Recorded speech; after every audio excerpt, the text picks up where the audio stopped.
El siglo XX no había sido muy pródigo con España, que figuraba entre las economías más atrasadas del continente europeo.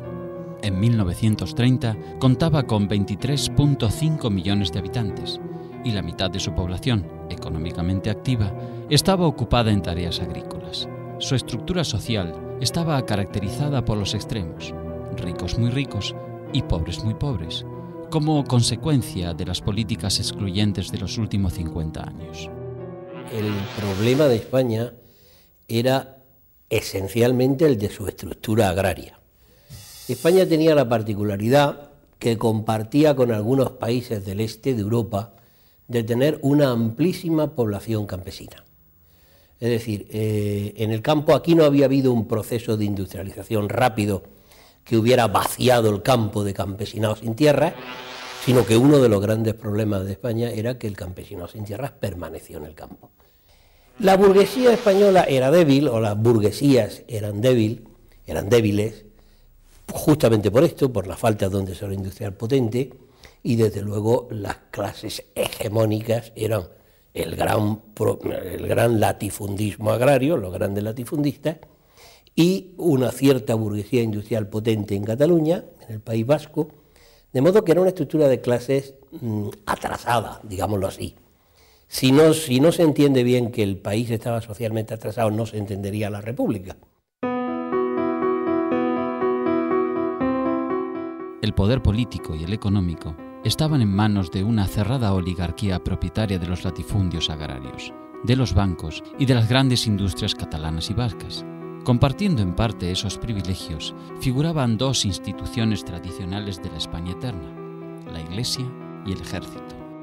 Se estimaba que había unas 12.000 familias de grandes terratenientes, 80.000 de grandes empresarios y 40.000 de comerciantes. La clase media rondaba en los 2,7 millones de personas. El resto de la población pertenecía a los sectores asalariados del agro, la industria y los servicios. El índice de paro era muy alto y se calculaba que el 33% de la población total era analfabeta. El hambre y la miseria se movían a sus anchas a lo largo de las calles de las ciudades, en los pueblos, en las gañanías y en las chozas de los campos.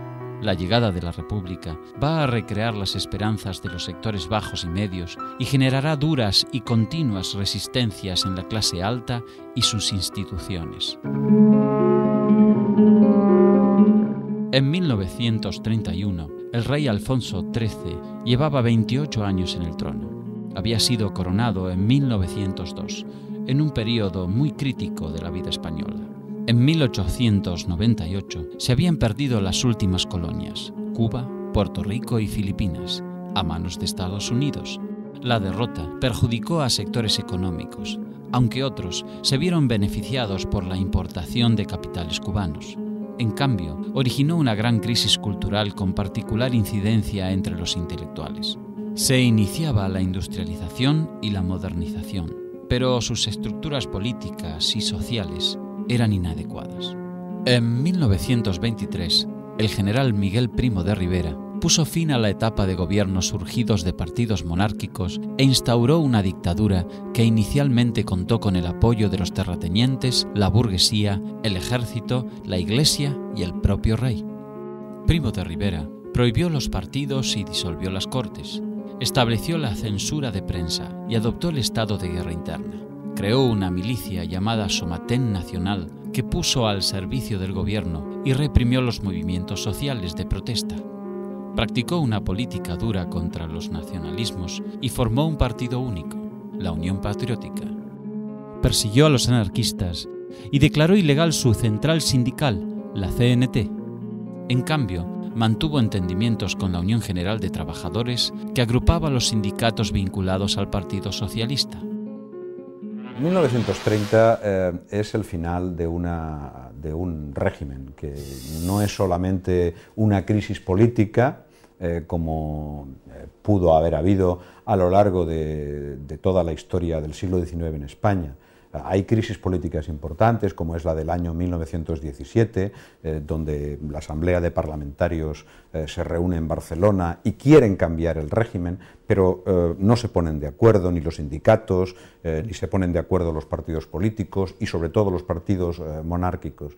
Pero realmente la crisis de 1930 es el final. Es decir, en el momento en que el rey Alfonso XIII pacta con los militares y se acepta la dictadura de Primo de Rivera, el régimen está acabado.